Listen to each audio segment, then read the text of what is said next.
Alhamdulillahi Rabbil Alameen. Wassalatu wassalamu ala ashrafil mursaleen wa ala alihi wa sahabihi ajma'in, amma ba'd. Alhamdulillah. Wassalatu wassalamu ala rasulillah Muhammad ibn Abdullah wa ala alihi wa sahbihi ajma'in, amma ba'd. Faqad qala Allahu ta'ala fi kalamil a'la: إن الله وملائكته يصلون على النبي يا أيها الذين آمنوا صلوا عليه وسلموا تسليما اللهم صل على سيدنا محمد النبي الأمي وعلى آله وصحبه أجمعين. وقال نبينا حبيبنا محمد صلى الله عليه وسلم: إنما الأعمال بالنيات وإنما لامرئ ما نوى.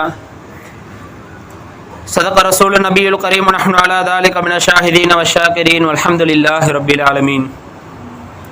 தூணின்றி வானம் படைத்த தூய வல்லோன் அல்லாஹ்வை துதிபாடியவனாகவும் அவனின் சாந்தியும் சமாதானமும் ஈரோலக சர்தார் ஒட்டகமண்ணில் பிறந்து ஒட்டா மனங்களை ஒட்டச் செய்த கண்மணி கோமா நாயகம் ஸல்லல்லாஹு அலைஹி வஸல்லம் அன்னவர்களின் மீதும் அன்னாரின் பரிசுத்த குடும்பத்தார்களின் மீதும் அவர்களை உடலாலும் உயிராலும் பின்பற்றிய உத்தம சத்திய சஹாபாக்கள், தாபியீன்கள், தாபியீன்கள், நாதாக்கள், ஷஹதாக்கள், வலிமார்கள், மேலும் இந்த அமர்ந்திருக்கக்கூடிய நாம் அத்தனை நபர்களின் மீதும் என்றென்றும் குறைவின்றென்று நிலவட்டுமாகுக. ஆமீன்.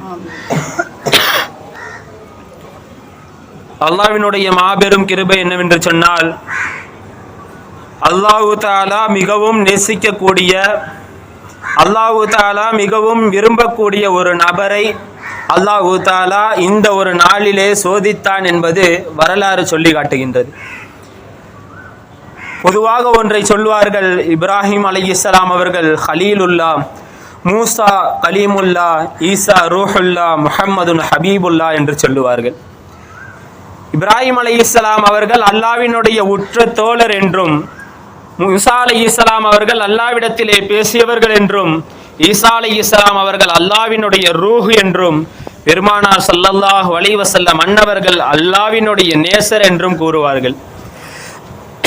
அதன் அடிப்படையிலே அல்லாஹ் தஆலா தன்னுடைய ஹலீலுல்லா என்று சொல்லப்படக்கூடிய, அல்லாஹ்வினுடைய உற்ற தோழர் என்று சொல்லப்படக்கூடிய இப்ராஹிம் அலைஹிஸ்ஸலாம் அவர்கள் செய்த தியாகத்தை நம்மவர்களும் செய்ய வேண்டும் என்பதற்காக அல்லாஹ் தஆலா இந்த நாளை ஆக்கியிருக்கின்றான். எந்த அளவிற்கு என்று சொன்னால், பெருமானார் அன்றே அழகாக கூறிவிட்டார்கள், நிய்யத்துல் முஃமின் கைரு மின் அமலிஹி, நிய்யத்துல் முஃமின் கைரு மின் அமலிஹி. பெருமானார் அழகாக சொல்லி காட்டினார்கள், ஒரு மனிதன் அமல் செய்வதை விட, ஒரு மனிதன் அமல் செய்வதை விட அவன் நிய்யத் வைத்தாலே போதுமானது, அதே அவனுடைய அமல் செய்ததற்குண்டான நன்மையை பெற்று தரும் என்பதாக பெருமானார் ஸல்லல்லாஹு அலைஹி வஸல்லம் அன்னவர்கள் சொல்லிவிட்டார்கள். நிய்யத் வைத்தாலே இந்த அளவிற்கு நன்மை என்று சொன்னால், நாம் அதனை அமல் செய்து விட்டால் அல்லாஹ் தஆலா நம்மவர்களுக்கு எந்த அளவிற்கு நன்மைகளை வாரி வழங்குவான் என்பதை நாம் சற்று சிந்தித்து பார்க்க கடமைப்பட்டிருக்கின்றோம். நாம் எல்லாம் ஒவ்வொரு ஈதினுடைய நாளிலும் தொடர்ந்து 2 நாட்கள் 3 நாட்கள் தக்பீர் ஓதுகின்றோமே. இந்த தக்பீர் வந்ததற்கான காரணம் இப்ராஹிம் அலைஹிஸ்ஸலாம் அவர்களும் இஸ்மாயில் அலைஹிஸ்ஸலாம் அவர்களும் செய்த தியாகம்தான். எந்த அளவிற்கு என்று சொன்னால், இப்ராஹிம் அலைஹிஸ்ஸலாம் அவர்கள் கனவு காண்கின்றார்கள். முதல் நாள் கனவு காண்கின்றார்கள். 88 வருடங்களுக்கு பின்னால், 98 வருடங்களுக்கு பின்னால் இப்ராஹிம் அலைஹிஸ்ஸலாம் அவர்களுக்கு இஸ்மாயில் அலைஹிஸ்ஸலாம் அவர்கள் பிறக்கிறார்கள். பிறந்தவுடன் அந்த சிறு குழந்தையை அவர்கள் குர்பானி கொடுப்பதை போன்ற ஒரு கனவு. முதல் நாள் எழுந்து விட்டு விட்டார்கள். 2வது நாளும் உறங்குகின்றார்கள். அதே போன்ற கனவு வருகிறது. அதையும் விட்டு விட்டார்கள். 3வது நாளும் தூங்குகின்றார்கள். 3வது நாளும் கனவிலே அதே போன்ற காட்சி வருகிறது. அப்பொழுது இப்ராஹிம் அலைஹிஸ்ஸலாம் அவர்கள் விளங்கிக் கொண்டார்கள், ஷைத்தானினுடைய அனுமதி என்று சொன்னால் அது 3 நாட்கள் தொடர்ந்து வராது. ஏனென்று சொன்னால், பெருமானார் 3ற்கு பல செய்திகளையும் பல சிறப்புகளையும் சொல்லி இருக்கிறார்கள்.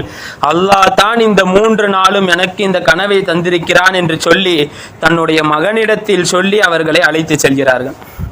அழைத்து சென்றவுடன் அந்த குழந்தை கேட்டதாம். இஸ்மாயில் அலைஹிஸ்ஸலாம் அவர்கள் கேட்கிறார்கள், தந்தையே, குர்பானி கொடுக்க வேண்டும் என்று சொன்னீர்களே, பிராணி எங்கே இருக்கிறது என்று கேட்டார்கள். அப்பொழுது இப்ராஹிம் அலைஹிஸ்ஸலாம் அவர்கள் சொன்னார்களாம், உன்னைத்தான் நான் குர்பானி கொடுப்பது போன்று கனவு கண்டேன், ஆகையால் உன்னைத்தான் குர்பானி கொடுக்க போகின்றேன் என்பதாக சொல்கிறார்.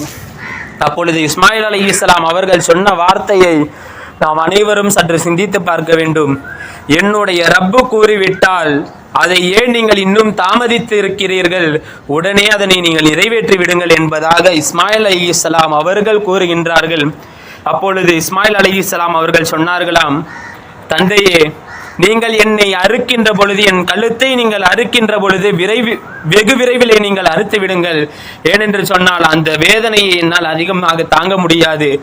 அது மட்டுமல்ல, உங்களுடைய ஆடையை நீங்கள் உங்கள் இரு கால்களுக்கு மத்தியிலே நீங்கள் வைத்துக் கொள்ளுங்கள். ஏனென்று சொன்னால் என்னை அறுக்கின்ற பொழுது அந்த ரத்தம் உங்கள் ஆடையில் தெரித்து விடக்கூடாது. அவ்வாறு தெரித்து விட்டால் என்னுடைய தாய் அந்த ரத்தத்தை பார்த்து என் மகன் எங்கே என்று கேட்பார்கள். இந்த செய்தியை கேட்டு அவர்கள் வருத்தப்படுவார்கள். ஆகையால் நீங்கள் உங்கள் ஆடையை நீங்கள் உங்கள் இரு கால்களுக்கு மத்தியிலே நீங்கள் வைத்துக் கொள்ளுங்கள் என்பதாக சொன்னார்கள்.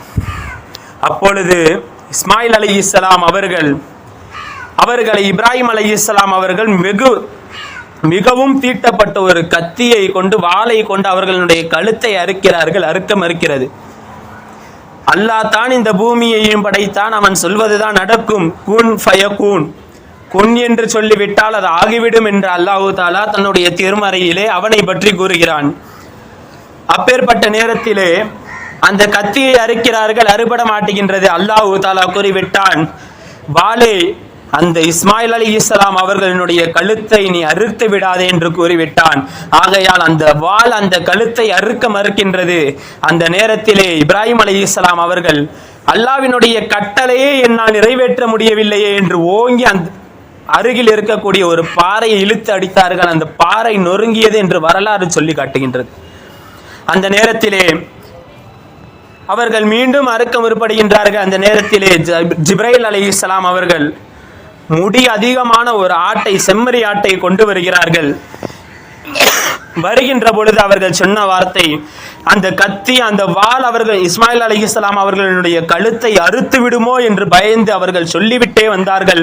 அல்லாஹு அக்பர், அல்லாஹு அக்பர், அல்லாஹு அக்பர் என்பதாக அவர்கள் சொல்லிக் கொண்டே வந்தார்கள் இந்த உலகத்திற்கு. இந்த சொல்லை, இந்த தக்பீரை கேட்ட இஸ்மாயில் அலைஹிஸ்ஸலாம் அவர்கள் படுக்கையிலே இருக்கிறார்கள்.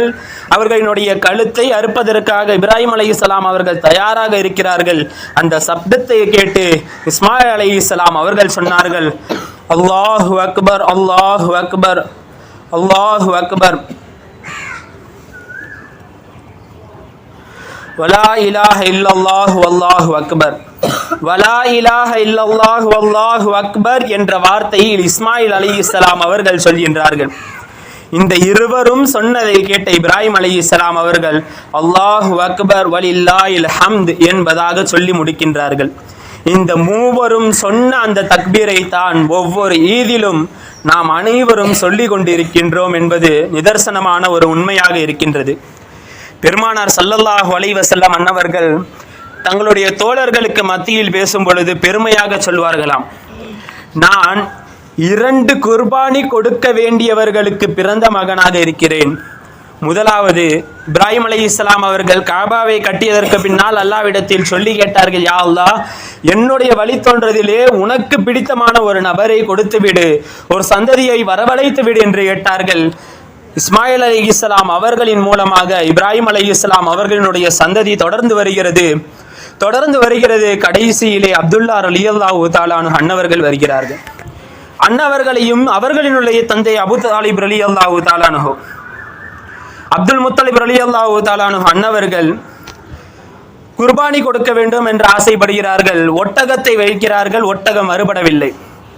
ஏனென்று சொன்னால் அவர்கள் 10 ஒட்டகத்தை சீட்டு குலுக்கி போடுகின்றார்கள். ஒட்டகத்தில் அந்த பெயர் வரவில்லை, அப்துல்லா என்றுதான் வருகிறது.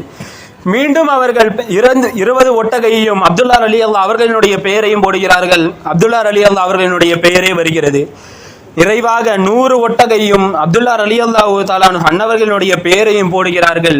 100 ஒட்டகை என்று வருகிறது. ஆகையால் அப்துல்லா ரலியல்லாஹு தஆலா அன்னவர்கள் அன்று காப்பாற்றப்பட்டார்கள் என்பது வரலாறு சொல்லி காட்டுகின்றது. ஆகையால் பெருமானார் சொல்லுவார்கள், அன்று இப்ராஹிம் அலைஹிஸ்ஸலாம் அவர்கள் என்னுடைய தந்தை இஸ்மாயில் அலைஹிஸ்ஸலாம் அவர்களை அறுக்க முற்பட்டார்கள். ஆகையால் அவர்களினுடைய குர்பானால் நான் வந்து விட்டேன். இங்கு அப்துல் முத்தலிப் ரலியல்லாஹு தஆலா அன்னவர்கள் தன்னுடைய மகனான அப்துல்லா ரலியல்லாஹு அவர்களை அறுக்க முற்பட்டார்கள். அவர்களும் தப்பித்து அவர்களினுடைய குர்பானிலே நான் வந்திருக்கின்றேன். ஆகையால் ஒவ்வொரு குர்பானிலும், அதாவது இரு குர்பானி கொடுக்கப்பட்டவர்களினுடைய சந்ததியிலேயே நான் வந்திருக்கிறேன் என்பதாக பெருமானார் ஸல்லல்லாஹு அலைஹி வஸல்லம் அன்னவர்கள் சொல்லி காட்டுகின்றார்கள்.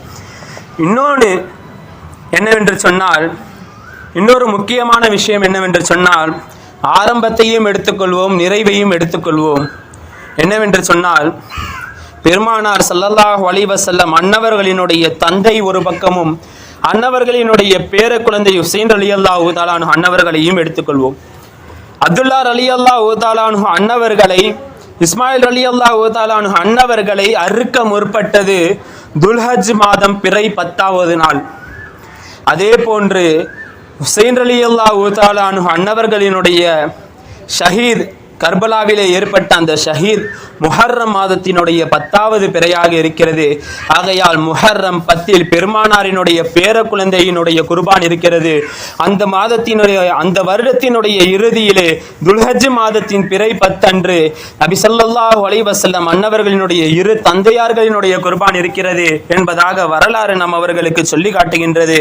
ஆக யாரெல்லாம் இந்த வருடம் ஹஜ் செய்ய இருக்கின்றார்களோ, ஹஜ் செய்து கொண்டிருக்கின்றார்களோ, அவர்களினுடைய பொருட்டால் அல்லாஹ் தஆலா நம்மவர்களுக்கும் அந்த வாய்ப்பை அல்லாஹ் தஆலா தந்தருள்வானாக. இன்னும் என்னவென்று சொன்னால், ஒரு முக்கியமான விஷயத்தை சொல்லி முடித்து விடுகின்றேன். இஸ்லாத்தினுடைய கடமை என்று சொன்னால் சிறு குழந்தைகள் கூட சொல்லிவிடும் 5 தான் என்பதாக. அந்த 5ஐயும் நாம் இந்த மாதத்தில் செய்து முடியும். நாம் இந்த 5ஐயும் செய்ய வேண்டும் என்று சொன்னால் இந்த மாதம் மட்டும்தான் ஏற்றமானது என்பதாக வரலாறு சொல்லி காட்டுகின்றது. ஏனென்று சொன்னால் இஸ்லாத்தினுடைய கடமை 5ஆக இருக்கிறது. கலிமா, தொழுகை, நோன்பு, ஜகாத், ஹஜ். கலிமாவை ஃபஜ்ரினுடைய தொழுகைக்கு பின்னாலும் அஸ்ரினுடைய தொழுகைக்கு பின்னாலும் கலிமாவான லா இலாஹ இல்லல்லாஹ் முஹம்மது ரசூலுல்லாஹ் என்ற கலிமாவை ஓதுகின்றோம். ஒவ்வொரு வக்து தொழுகையையும் நாம் தொழுகின்றோம். 3வது துல்ஹஜ் மாதத்தினுடைய பிறை 9 அரஃபாவுடைய நோன்பை நோக்கின்றோம். ஏழை எளியவர்களுக்கு பெருநாள் அன்று ஜகாத் கொடுக்கின்றோம். துல்ஹஜ் மாதத்தில் மட்டும்தான் ஹஜ் செய்ய முடியும்.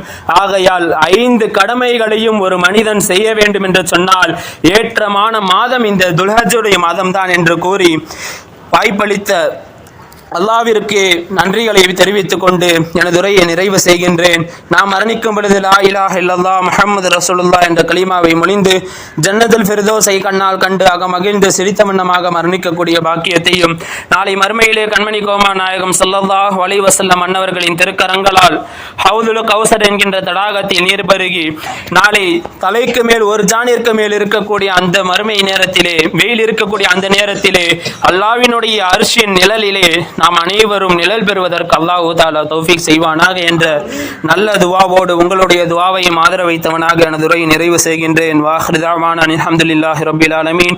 அஸ்ஸலாமு அலைக்கும் வரஹ்மத்துல்லாஹி வபரகாத்துஹு.